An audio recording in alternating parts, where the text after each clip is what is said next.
Hello friends, law lecture में आप सब लोगों का स्वागत है। आज हम लोग इंडियन एविडेंस एक्ट में देखने वाले हैं चैप्टर नंबर 3 को।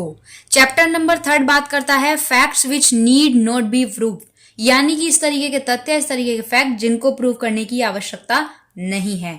ये बात हम देखेंगे सेक्शन 56 से लेके 58 तक, यानी कि जुडिशियल नोटिस को।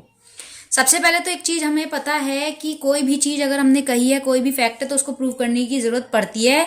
लेकिन ये यानी कि 56 से लेके 58 तक हम लोग पढ़ने वाले हैं कुछ एक्सेप्शंस। तो चलो शुरू करते हैं। सबसे पहले एक चीज देखने वाली यह है कि जो एविडेंस होता है, ठीक है ना, उसको प्रूव करने की नीड पड़ती है तो दो तरीके से, या तो ऑरल या डॉक्यूमेंट्री।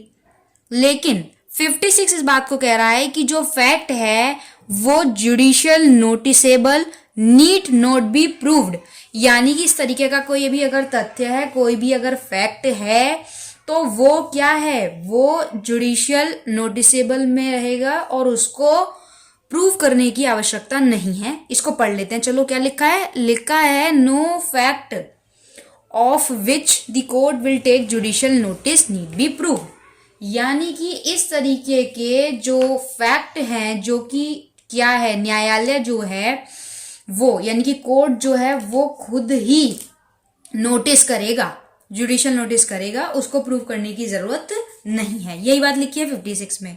57 में लिखा है fact of which court must take judicial notice, यानी कि उस तरीके के फैक्ट जहां पर क्या है, कोर्ट को जुडिशियल नोटिस लेने की जरूरत है, यानी कि कोर्ट खुद ही नोटिस करेगा, उसको प्रूव करने की जरूरत नहीं पड़ेगी।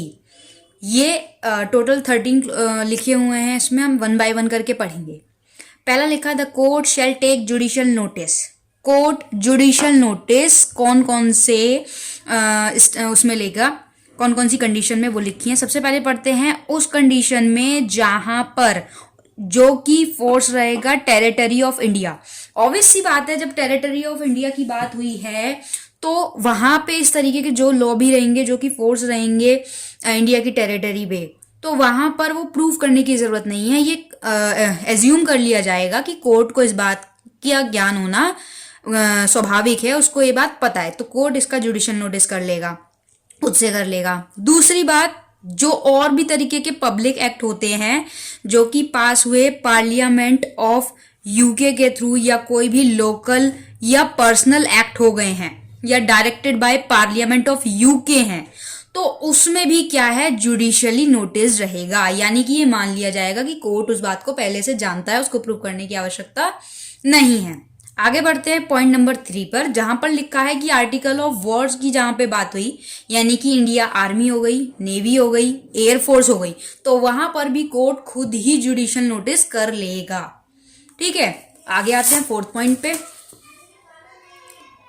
4th पॉइंट ये कहता है कि जो नंबर 1 कोर्स ऑफ प्रोसीडिंग है, पार्लियामेंट है, ठीक है।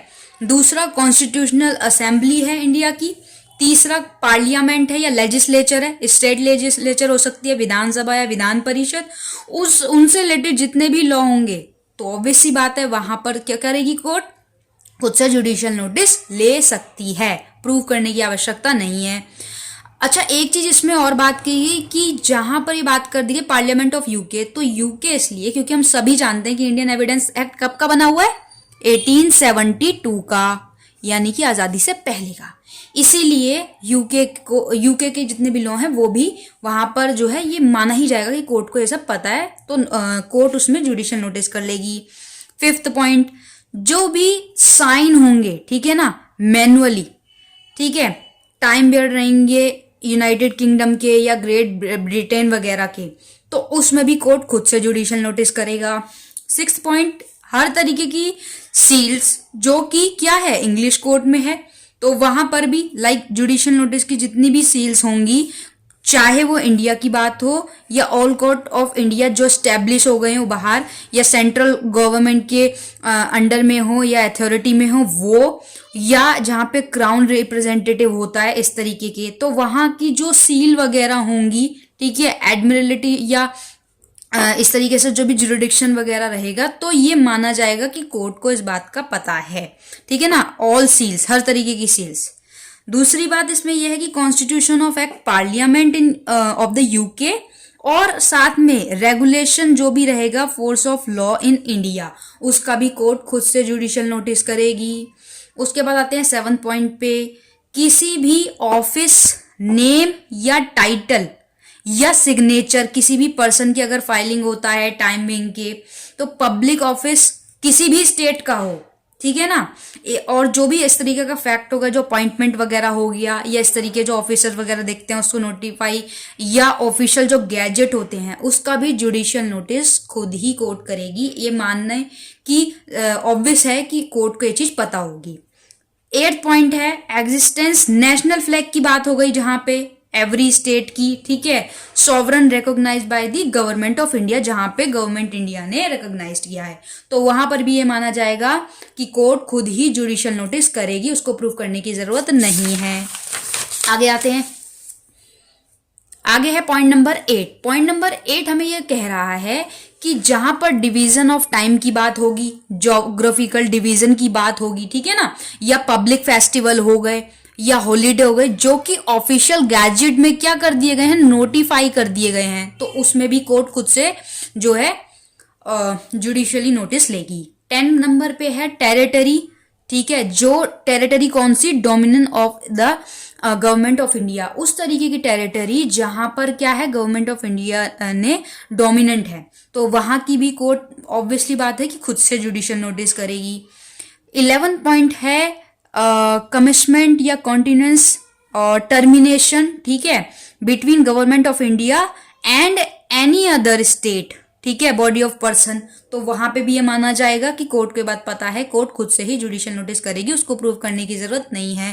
12 पॉइंट पे बात करते हैं मेंबर ऑफ ऑफिसर्स, ठीक है, ऑफ द कोर्ट, डेप्टीज हो गए, सबऑर्डिनेट ऑफिसर हो गए, ठीक है, असिस्टेंट हो गए, लाइक एडवोकेट्स हो गए, अटॉर्नी हो गए, इस तरीके के प्लीडर हो गए, वकील हो गए, इस तरीके के जो ऑथराइज पर्सन होंगे, तो वहां पर भी प्रूफ करने की जरूरत नहीं है। लास्ट एंड थर्ड पॉइंट है कि उस तरीके का रूल लाइक जो कि रोड, लैंड या सी की बात करता है, तो उस तरीके के रूल भी क्या होंगे, कोर्ट को पता होंगे। और इन ऑल दीज केसेस में क्या होगा, जो पब्लिक हिस्ट्री या लिटरेचर या साइंस की बात कर दी गई है, आर्ट की, तो वहां पर क्या है कि कोर्ट खुद से ही वो करेगा। अब हम जाके अगर ये कहने लगे कि नहीं भाई, या कोई अगर इसमें एक चीज और है, अगर कोई बुक वगैरह का है या हमें कोई रेफरेंस देना है, तो वो बुक हम लाके दे सकते हैं, लेकिन कोर्ट उसमें क्या करेगी, वो बुक एज अ रेफरेंस तो हो सकती है, लेकिन कोर्ट वहां पे उसको, अगर हम किसी चीज को लेके कह रहे हैं भाई इस बुक, पर्टिकुलर बुक के रेफरेंस देके हम कोर्ट से कह रहे हैं कि ये चीज ऐसे है, तो कोर्ट उसे एज अ रेफरेंस तो लेगी, बट वहां पे जुडिशियल नोटिस वो खुद ही करेगी। लास्ट है सेक्शन 58। सेक्शन 58 ये कहता है कि फैक्ट जो कि एडमिटेड हैं, उन फैक्ट को प्रूव करने की जरूरत नहीं है। मान लो ए ने क्या किया, बी, ए लैंडलॉर्ड है और बी टेनेंट है, ए ने बी को लेटर लिखा कि भाई जो मेरा किराया है, रेंट है, वो तुम दे दो, तो बी ने लेटर दोबारा ए को लिखा और कहा कि हाँ मैं आपका टेनेंट हूं और मैं जो है आपके पैसे दे दूंगा, ठीक है, रेंट पे कर दूंगा। तो यहां पर बी ने जब एडमिट कर लिया, तो जहां पर फैक्ट एडमिट हो जाते हैं उनको प्रूव करने की जरूरत नहीं होती। थोड़ा सा पढ़ लेते हैं। No fact need be proved in any proceeding which the party thereto on their agent, चाहे उनके एजेंट के थ्रू हो चाहे पार्टी के थ्रू हो, अगर एडमिट कर लिया गया है, ठीक है, और बिफोर द हियरिंग, हियरिंग से पहले, दे एग्री टू एडमिट, अगर वो एग्री है, एडमिट कर लिया है, चाहे तो रिटन फॉर्म में कर लिया है, अपने हाथों से लिख के बता दिया है, ठीक है, या रूल ऑफ रीडिंग की फोर्स में कर लिया है, तो अब जब एडमिट कर लिया है, तो जब एडमिट कोई व्यक्ति कर लेता है तो उसे प्रूफ करने की जरूरत नहीं होती।